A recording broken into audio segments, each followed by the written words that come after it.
Well, let's start. If you have questions, let me know, but I've got a whole bunch that were sent to me.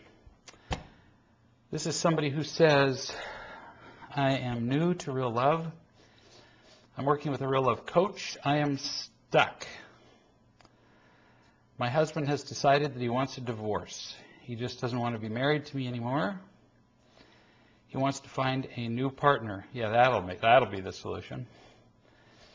We have 2 teenage daughters. Everybody thinks if they find a new partner, that'll be the answer to everything. As though somehow a new partner would want you. We're not talking about you, of course, but your husband. We have 2 teenage daughters. I know I have never given him real love, and that he's empty and afraid. I've been so selfish, always trying to get everyone to do what I want, thinking it was best. Now, see, that's such a nice piece of honesty. Notice that instead of blaming your husband, you're telling the truth about you. I've been so selfish, always trying to get everybody to do what I wanted, thinking it was best. That's always our excuse, isn't it? Of course we can control people because we know it's best. With real love, I see how I have constantly, now that I understand real love, I see how I have constantly hurt him. I know that he has the right to choose divorce. He sure does. But I find myself unable to accept that choice. And it's understandable. It's a pretty hurtful choice. But he still has the right to make that choice. I keep thinking, how can it be his right to change the lives of his family? He sees the changes in me from the little bit of time that I've been making calls, but he refuses to work with a coach because he says he's afraid that the coach will manipulate him into changing his mind. Sure. Because, once somebody has been living in a terrible relationship and they've decided that they've found the escape hatch, they want to run out the back door, they don't want anybody to talk them into doing anything that might involve more work on their part. He's like decided, I'm out of here. He's found the easy way out. And a coach might recommend that he stay with it, and that would involve more work, and he doesn't want to do any more work. So it's understandable. He doesn't want to talk to anybody who would recommend that he'd actually have to do something, so he wants to get out of here, and understandably so. I see that he's drowning, and in principle, I understand that I can't control his choice, but I just can't seem to find the ability to step aside and accept his leaving. I know it's wrong, but I keep asking him to reconsider and see how this will affect all of us, not just him. Help. Understandable that you would feel like this. I can tell you, well, you already know, that he has the right to choose divorce. He has the right to take off. He has the right to get out of here and run and look for the easy way out, which he's doing. I can tell you that the more that you push him to stay, the more he's going to want to leave. Because, of course, the reason that he's trying to leave is that he's feeling pressured. He's feeling pushed. He's feeling burdened. He's in pain. And he wants to leave to get away from the pain. So the more you push him to do anything at all, the more he's going to want to leave. You got to quit pushing him.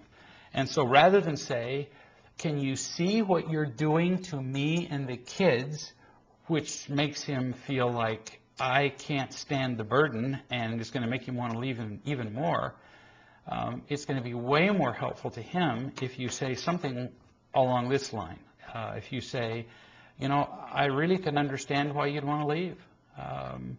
I've caused you a lot of pain. This marriage has caused you a lot of pain. So I get it. I can see why you'd want to go like today. So I'm not going to try to stop you. My suggestion would be, and you don't have to listen to this suggestion either. Do what you want. If I had any suggestion, it would be that you appear to be in a lot of pain.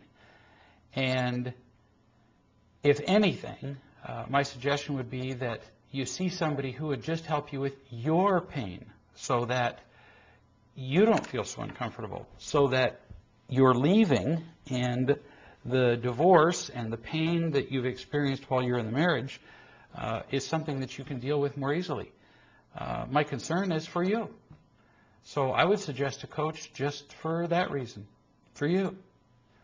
And again, that's up to you. leave it like that, that you're interested in a coach for him for himself. And then you do all you can to be more loving toward him. So he'll feel more motivated to get a coach by you being loving and by you having an interest in him than he ever will by you saying, gee, why don't you think of me and the kids? I promise you he's already thought of that. Motivating him with guilt is just going to drive him away even faster. So that's what I suggest.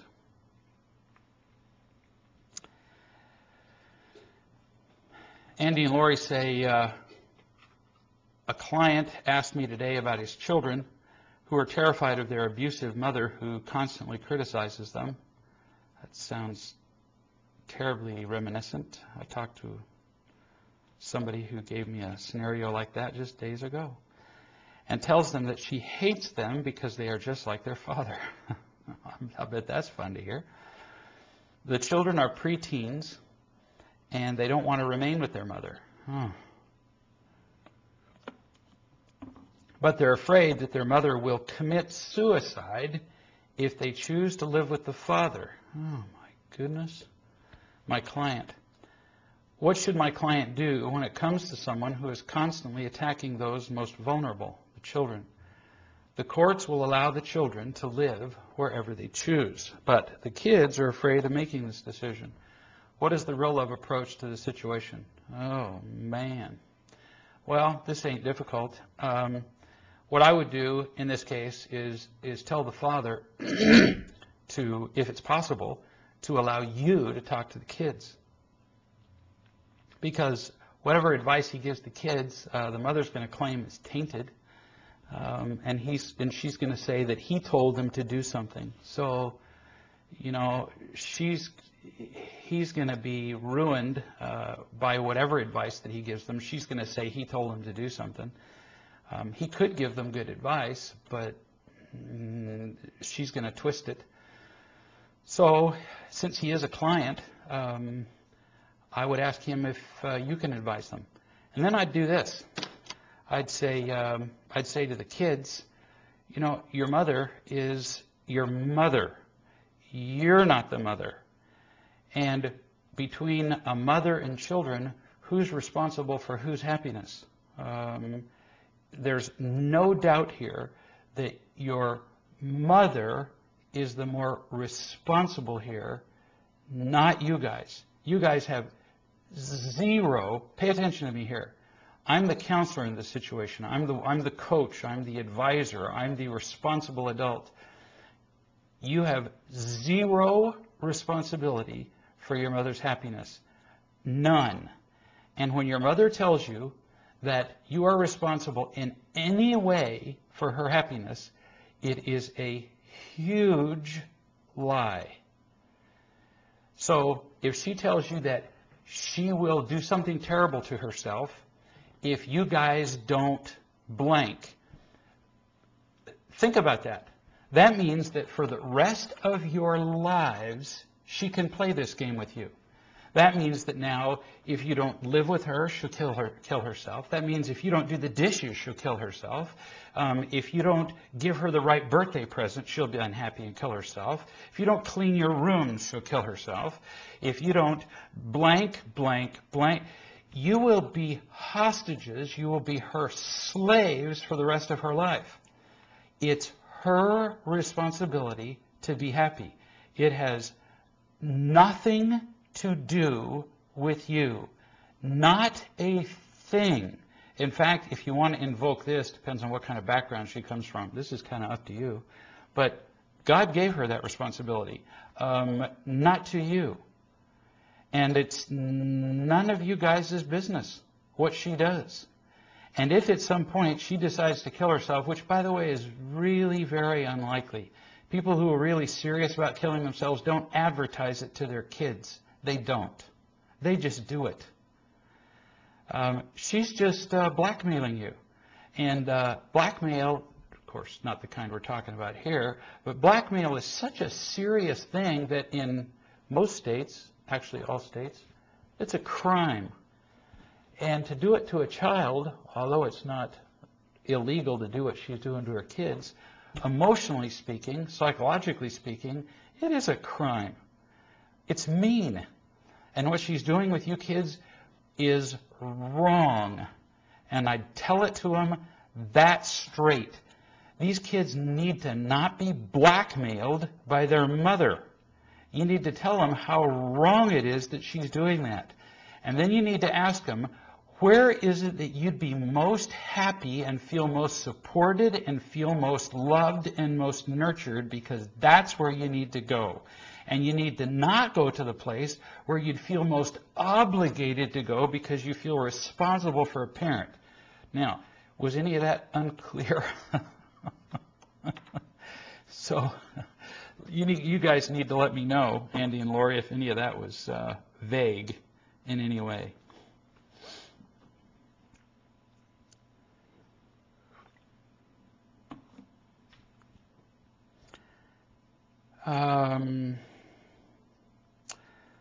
Let's see. Jeru said, I was recently about, or maybe you mean I was recently reading about, I know this story. Jaime Escalante, who held the vision that his students could master calculus and was challenged by the head of the math department. He said that students will rise to the expectations of the teacher. And they did, with a great deal of effort by him, and passed the test, and the next group more and passed it, and so on. It became a movie. This seems in contradiction to the real love principles of living without expectations. Are there any thoughts? You know, I think he used expectations in a different way than we use them. We use expectations in terms of, this is what I expect you to do for me. That's the way that we use expectations. I know the story of Jaime Escalante. And what he did was, he loved his students. And then he taught them what they were capable of. He gave them skills, and he said, this is what you are capable of doing. And then the students performed up to their capabilities. He didn't expect a student who was not capable of doing a thing to perform up to a standard beyond what he was capable of doing. So I don't think Jaime used the term expectations in the improper way that I define expectations. So I don't think he used it in the incorrect way. Now, I think there were times that he taught with anger and then later regretted doing it. But, you know, I think he loved and taught, which is why students flocked to his class. I think it's just about how you define expectations. But I'm familiar both with the reading that you're talking about and the movie that was made of it. And in addition, in the movie and in the stuff that was written about it, you can't really call it so much an expectation when there's a contract. And his students actually signed a contract with him. He said, in order to participate as a student in my class, here are the standards that are required. And the students signed a contract. We then now have a mutual promise. He said, I promise to teach you this. You promise to perform in this way. We now have a contract, in which case expectations are acceptable. So still, it's an exception to the law of expectations. And so in that case, expectations would be acceptable. Either way, Jaime qualifies as an exception to expectations.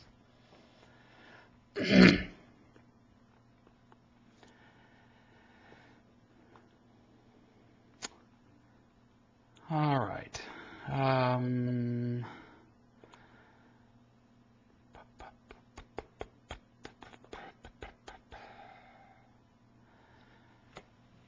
See, Melissa sent me an email, says, my youngest son, David, is extremely impulsive, always jumping around, playing too rough, touching people inappropriately. He seems to have no concept that the way he plays is hurtful, not to mention annoying. He also gets very physical when something is happening that he doesn't like or makes him uncomfortable, scratching, pinching, hitting.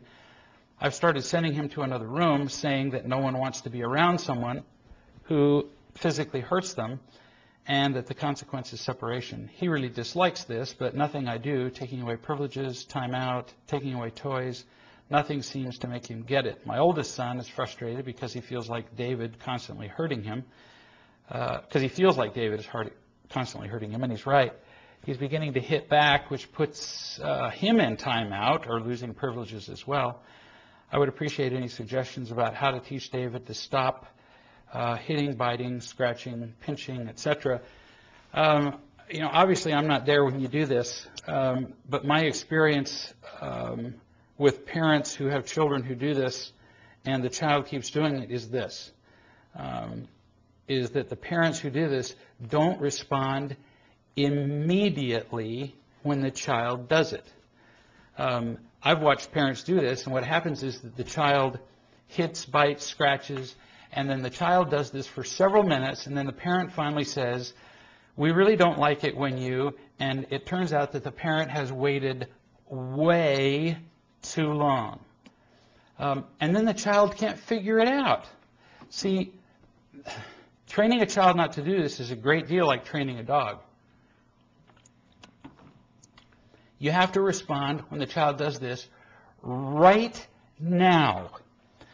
So the instant the child does whatever it does, you say, "Oh gosh, I really wish you could stay with us." And you don't say, "No one likes to be around it." Because look what the message is. That's what you just write here. You say, "Nobody likes to be around somebody who physically hits them." A child can't hear, "No one likes to be around it," without hearing, "No one likes you." That's what he hears. So you have to say to the child, "Oh, we would love to have you here with us, but we just can't have people who are hitting us." So you notice that nobody else here around is hitting us. It's too dangerous. It's just too difficult. It's too dangerous, too difficult. It's too disruptive. It is too disruptive a behavior. We have rules that make it possible for everyone to enjoy being around everyone else.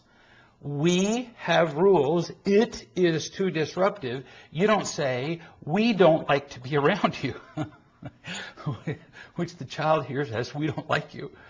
And so the instant you do that, you'll have to go to your room. Now, if you can quit doing that, we would love to have you back as soon as you're ready.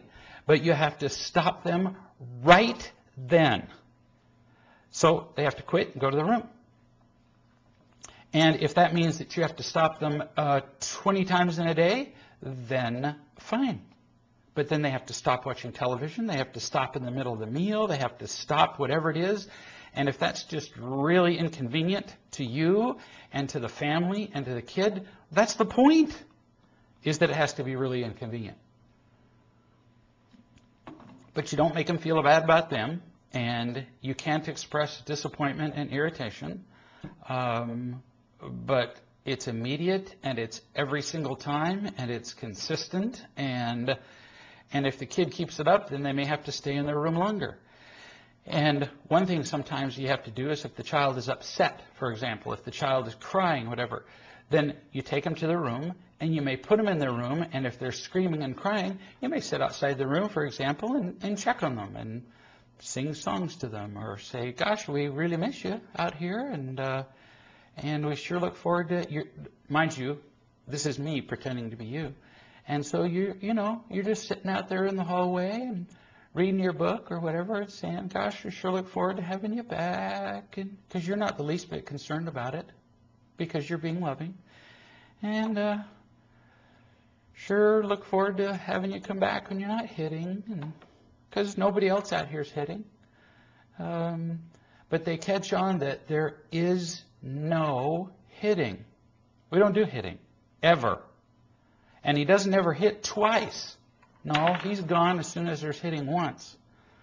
My guess is that he hits more than once before he goes to his room. Could be wrong, but with most parents, they wait too long. Let me know if that's the case. It's inconvenient to respond to a child who hits, because we'd rather just sit there and go, "Oh, shoot, this kid's doing this again. And in the meantime, the kid has hit everybody else. And then the other kids are going, I wish mom would do something about this, and so on. And if it means that you have to go and sit with the kid for half an hour while the other kids are enjoying themselves, then you may have to. Anyway, mom's acknowledging that, yeah, she probably waits too long. Most of the time that kids don't catch on to it, it's usually something we're not doing right. They've discovered that with animals, when they're training killer whales, for example, that you have to respond to the animal's behavior immediately, and you have to respond every single time. And then the animals learn really quickly. If there's any delay from the animal's behavior to your response, the animal doesn't know what you're responding to. If you wait for 30 seconds to respond, the animal's going, well, what are we responding to now? Phase of the moon? What? They don't know. They really can't figure out what you're responding to now. You waited too long. Let's see.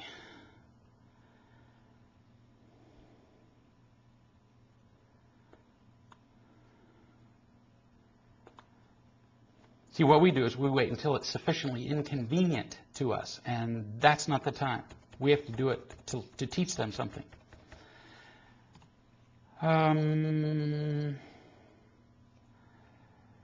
Here's somebody who says, somebody from our group, whom I also have a personal relationship with, says, hang on,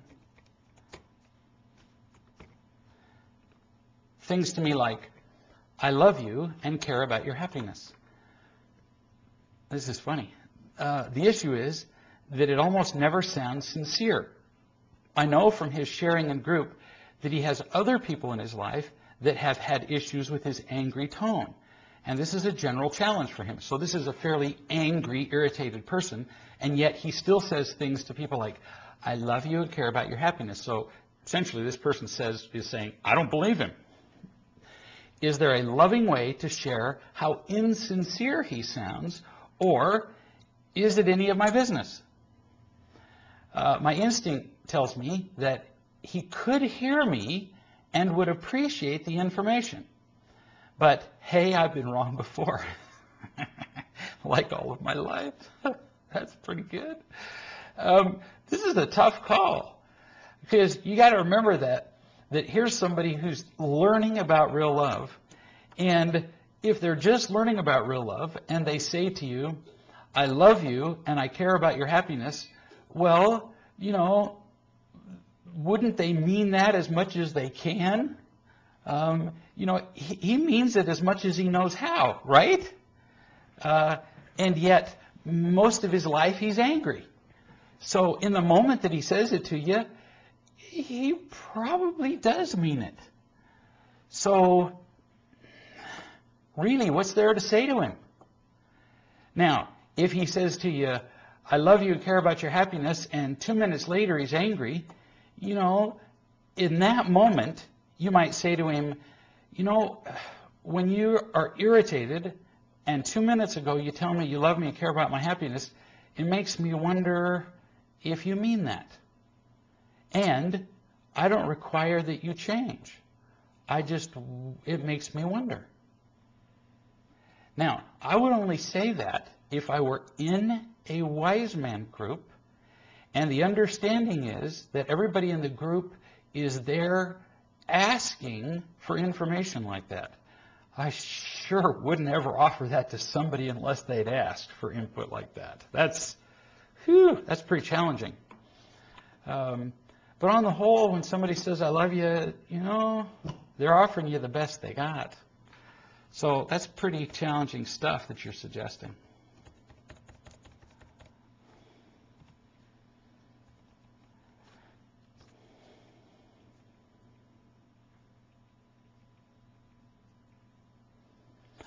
Alex offers a really smart little comment here. Wish I'd thought of this, but I didn't. Alex is answering Melissa, and it says, sounds like he's trying to get some attention. Maybe he needs some one-on-one time with mom, and that's a very good comment, and That the kid who's doing the most biting, doing the most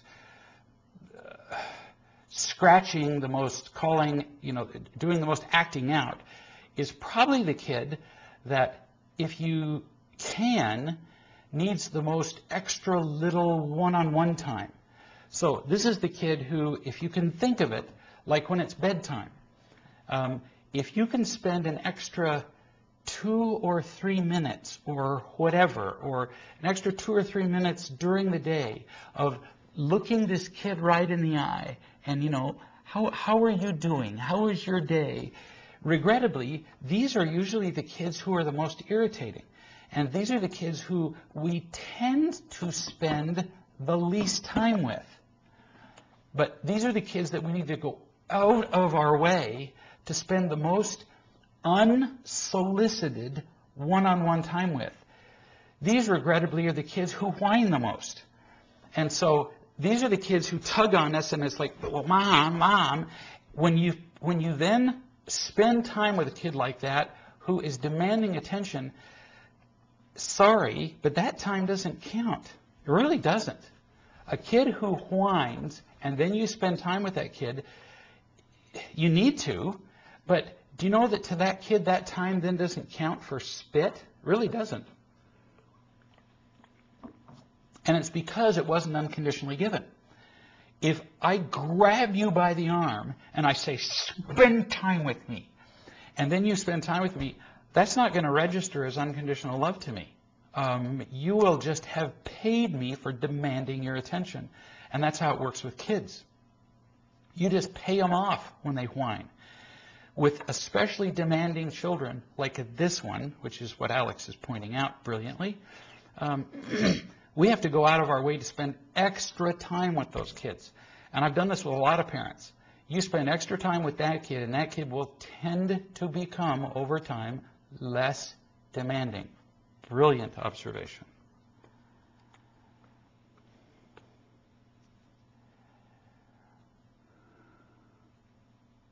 Yeah. Anyway, it's going to be a tough road with this kid. So you're going to have to spend immediate time separating him when he does the disruptive behavior. You're going to have to spend more extra time face on face with him. He's going to need more love than the other kids.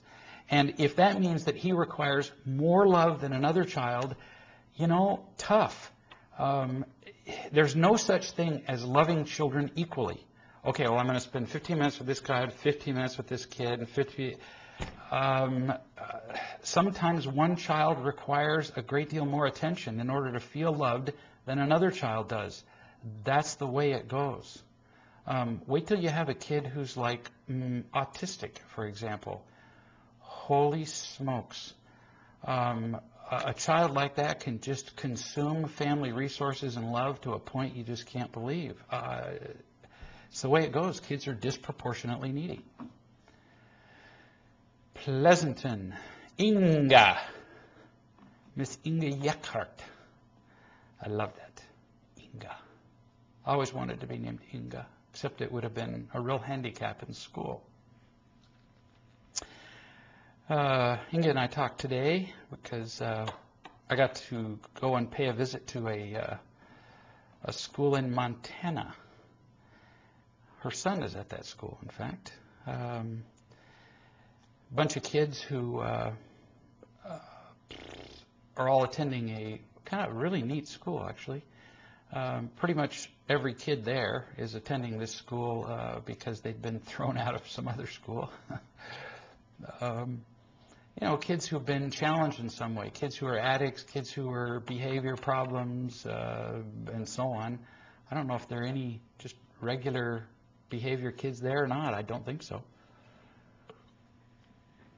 So I got to go up there and talk to all the students and the faculty and staff about real love, and that was just a scream, just a hoot, because they were already teaching a lot of real love principles there. I'd spent some time talking to the founder of the school up there, and they'd been teaching some real love and parenting and stuff like that. And it was just really fun to talk to the kids and talk to them about how, and I said to them, all of you kids are here because of your parents.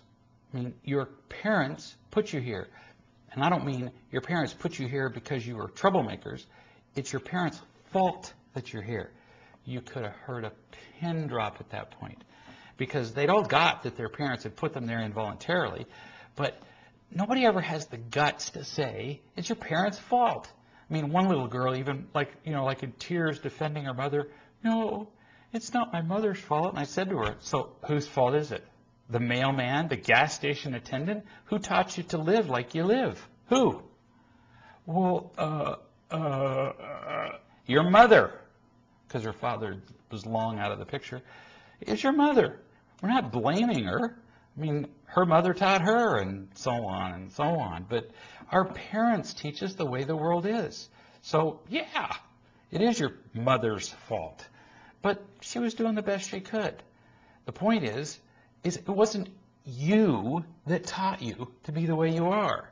Now, from now on, for the rest of your life, it's going to be entirely your responsibility to make all the choices you make.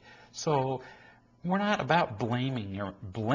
I mean, if you go home now and tell your mother, oh, it's all your fault, what a waste of time, because who's that going to help?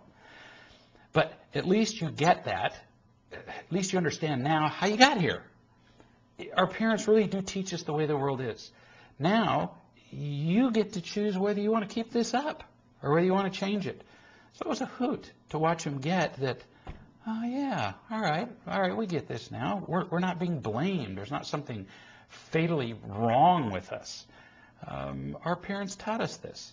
Now where do we want to go from here? We got to quit sugarcoating stuff. We got to tell the truth about how we got the way we are, and then decide how we're going to live from now on. And it was just fun to watch them do that.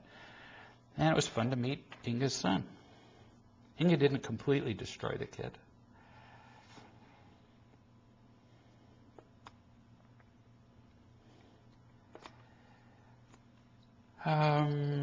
Let's see. Here's somebody who wrote, I've been rereading, actually, Freedom for the Soul, the victim book. And I came across a section that caught my attention. And they quoted, this is a quote from the book where a person is speaking, not the author, not me. And the person says, before I studied real love, it never would have occurred to me that I was spending my whole life interacting with people by acting like a victim. As I've learned what I was doing, and now that I'm learning about other choices, I feel kind of lost.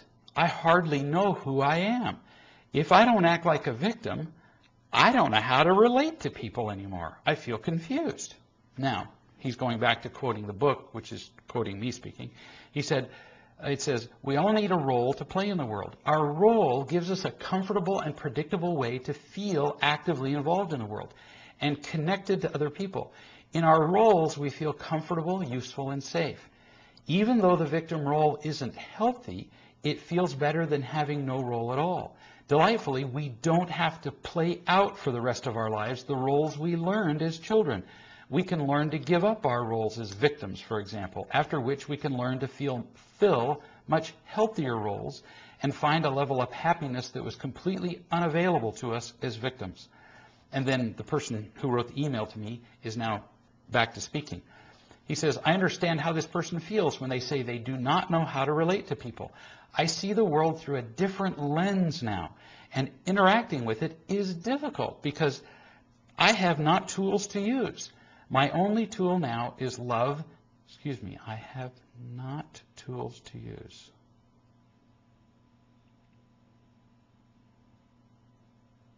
Oh, or maybe he means I have new tools to use. I think that's what he means. My only tool now is love and understanding. Since I really have not used either of these before, that's what he means, I have new tools.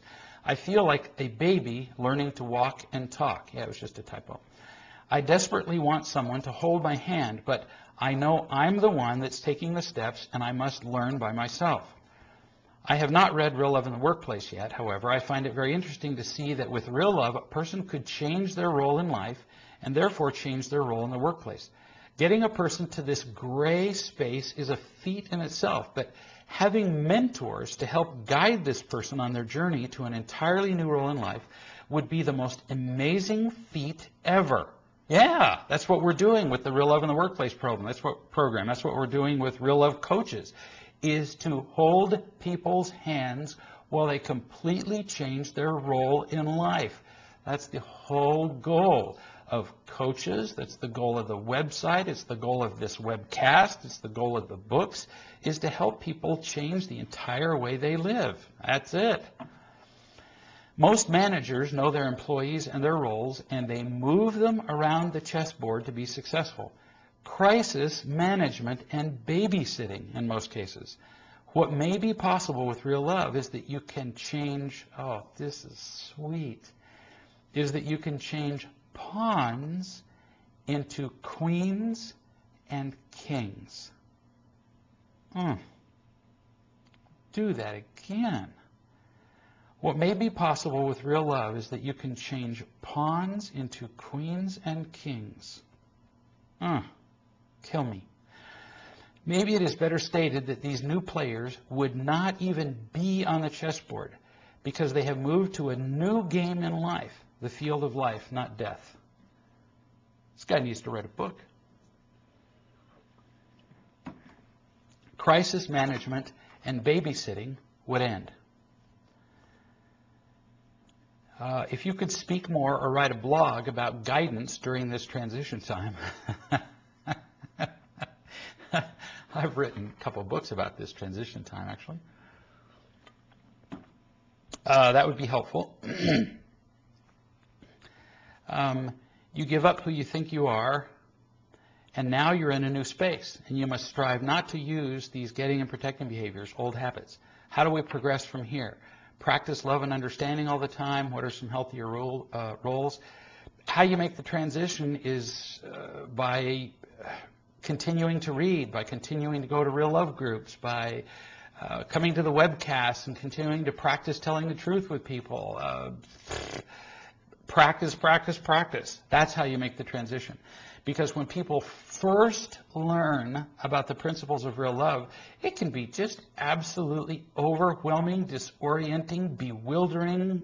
It's a freak out. So, yeah, I get that. And so you keep learning. You keep at it. You keep taking little baby steps. You keep doing this. And bit by bit, you can change your whole life. Brilliant. Very nicely said.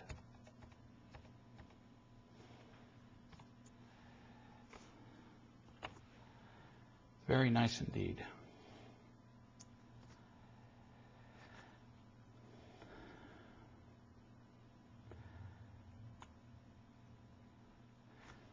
Drew says, have you tried Real Love in prisons? Yeah, I'll say.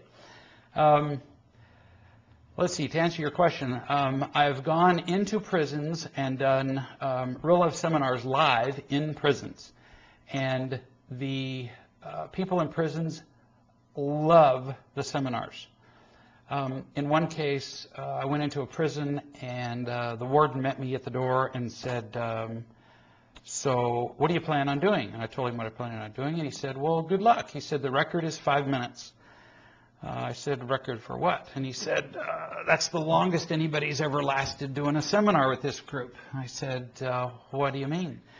And he said, well, they're such a disruptive and loud and boisterous and disrespectful group, the longest anybody lasts is 5 minutes before they drive out the speaker. And I said, cool.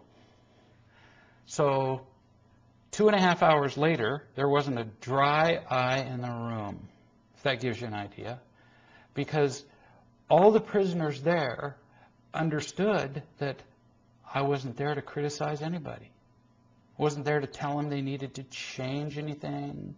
Wasn't there to patronize them or condescend. Or I was just there to share with them who I was. And to possibly, if they were interested, share with them how they'd gotten there. That they'd gotten there because nobody had ever cared about them. Nobody had ever loved them. And that nobody had ever understood that about them either. And they just cried. So, yeah, I'd say it works pretty well in prisons. And I've done it with released prisoners, and I've done it with prisoners by mail. I've written, oh my goodness, hundreds and hundreds and hundreds of letters to prisoners. I send an average of, I don't know, probably 20 letters a week to prisoners.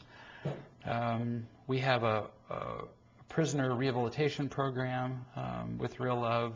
We've had one prisoner sentenced to 20 years of probation through the Superior Court, where the prisoner, rather than going to prison for 20 years, was sentenced to 20 years of probation to the Real Love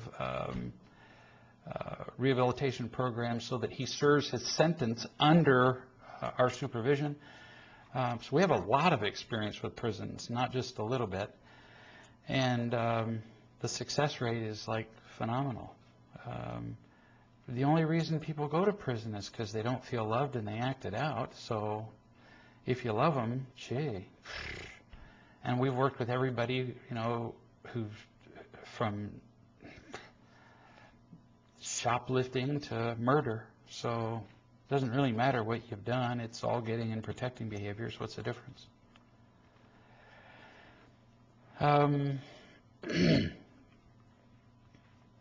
Pleasanton. Honesty is super important in our family. Yesterday I really blew it with my 11-year-old, and I'm not sure about telling the truth now. Yeah, just lie to him. Because I think it would hurt him more to know I lied to him for the first time. He'll live. He left a bit of his donut on the table for a long time, and I was feeling really compulsive, and took a bite and then ate the rest of it. Let's see. Thinking that he might not notice if it disappeared.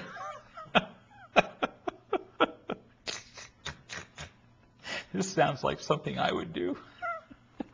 Well,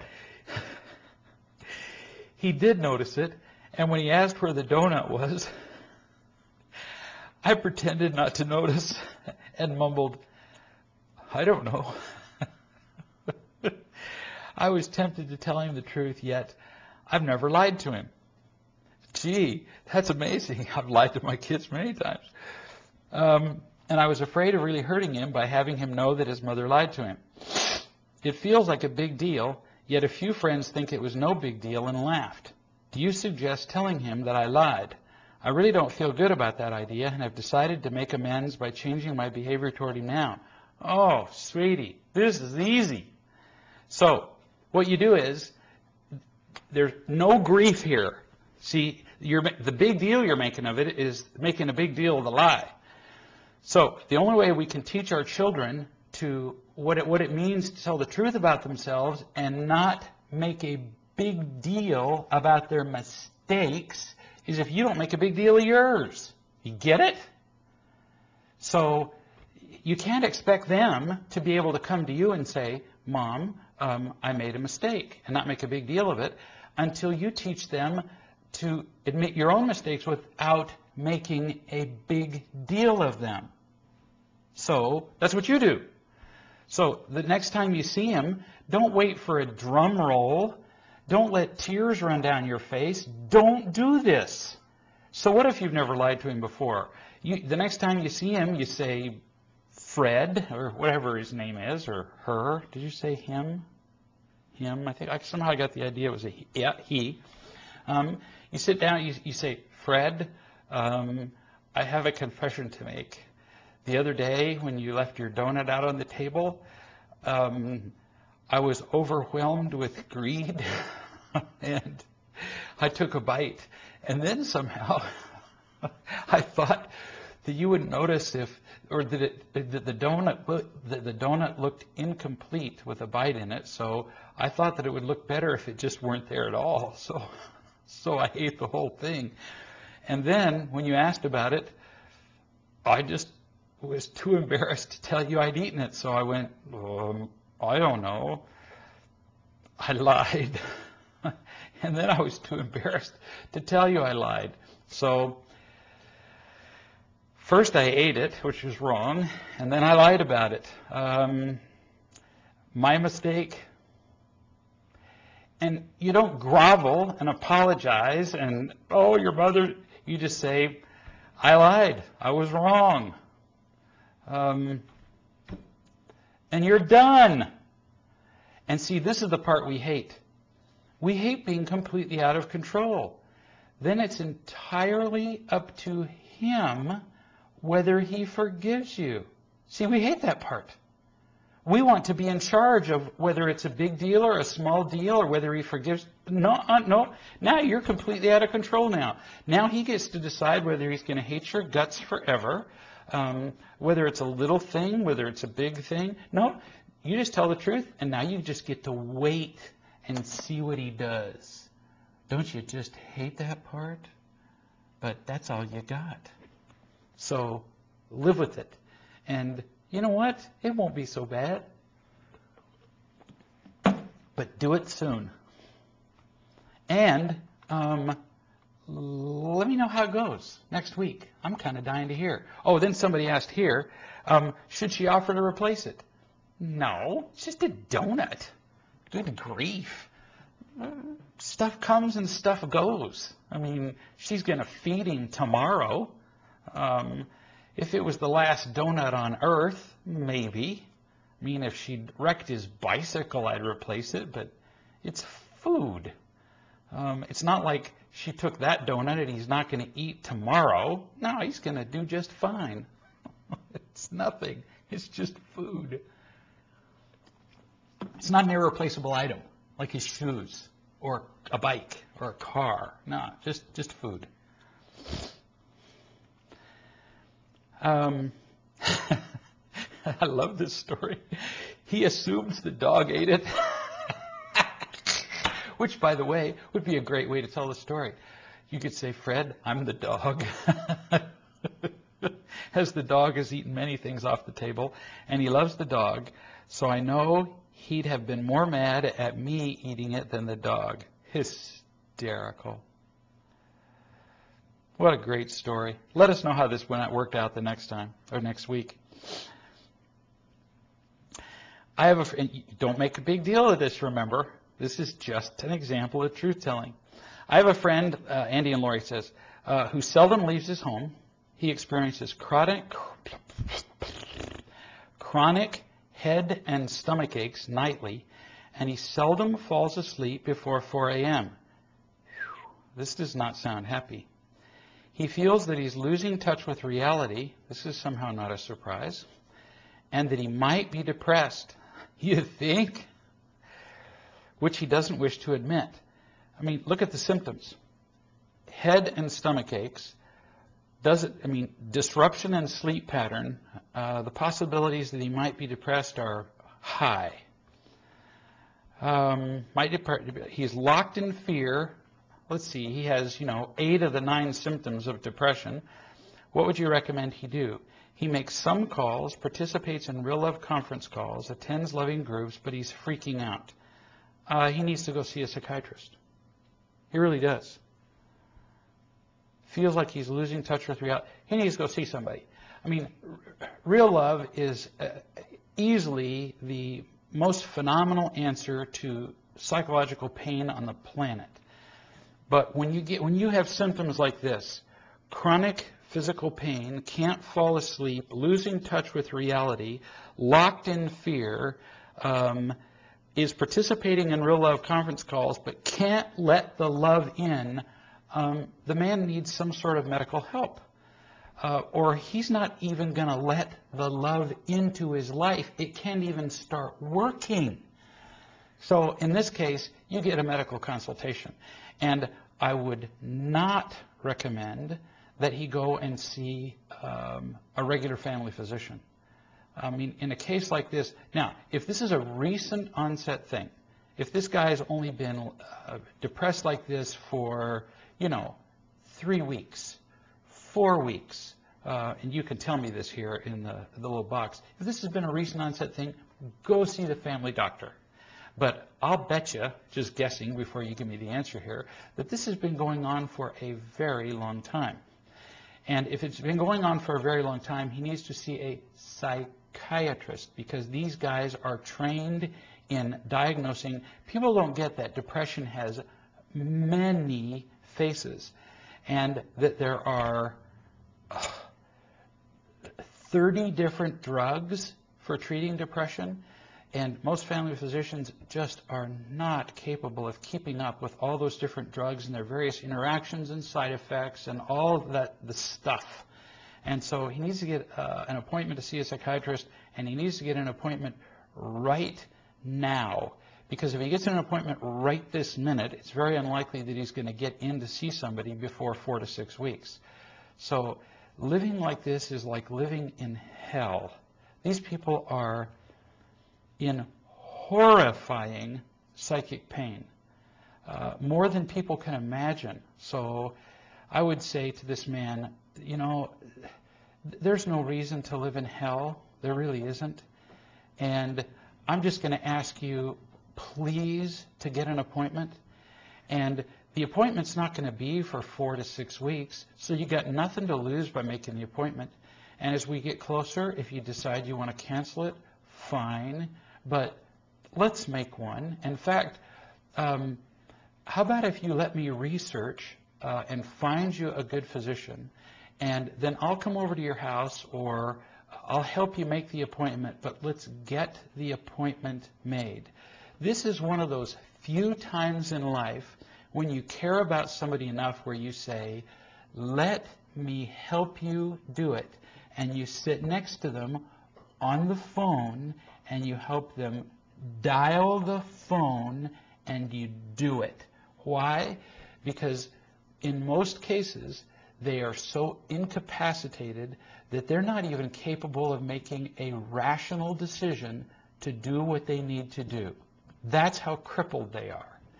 And they need your help to take the next step. They're so addled that if you just say, why don't you go do this? Or this would be a good thing to do. You're consigning them to death, even if it's a living death. They won't do it because they can't do it. They can't even think that sensibly. It's like asking a retarded person to, make the next rational decision on their own. Well, they can't. So hold their hand. They need it, even if you have to kind of lean on them a little bit. In this case, it's a really kindly form of leaning. Make sense? I've done this with lots of people, and it's ended up literally saving their lives. Mental illness is a way bigger problem than most people appreciate. And it puts people in a condition where they can't help themselves, can't do it. It's kind of like doing intervention for somebody who's a drug addict. They can't make the decisions, so you're going to have to help them do it.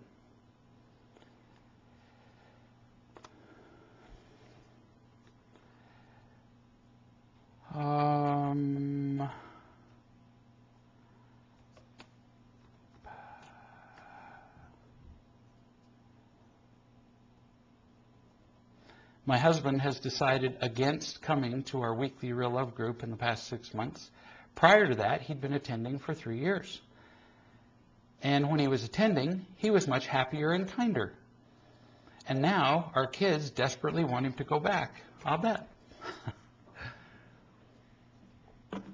I've told them that I let him know that he's always welcome, and when he displays his short fuse with us, he's just not feeling loved. That's actually a very nice explanation to give to your children without being unkind about him. I don't want to try to influence his choice, but it would make a difference. And then this person says, okay, so just love him better, right? Well, yeah, but it's kind of like I was saying with this mentally ill person. You don't want to push him to come to the group. You also don't want to speak to him at a time when he's being angry and crazy.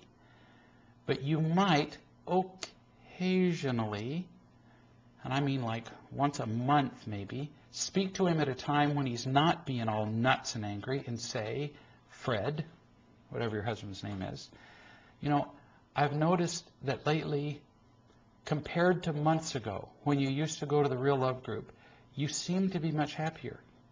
I do know that the kids seemed to feel much more loved by you and were happier to be around you. And since you've quit going to the group, you just seem to be more miserable. And the kids are more affected by it. And I was just going to point that out to you. I'm not going to push you to do anything. It's just something that I've observed. And then you're done.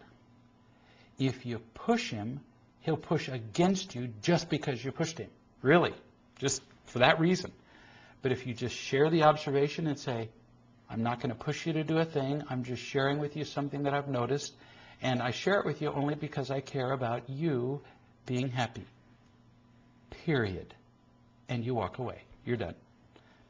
Sometimes he'll listen, or sometimes people will listen. I've seen that be successful, and he might not. But you lose nothing by at least offering. So just a possibility is something you might say. So we've gotten to 10 o'clock. If I'm going to just save this last question that somebody had because we don't have time, and I'm going to save it for next time. Let me put it here at the end. And I appreciate very much you guys coming. Love being with you guys. Great questions. Send me questions during the week if you have them to greg@reallove.com. And as always, we love you guys tons. We'll see you next week.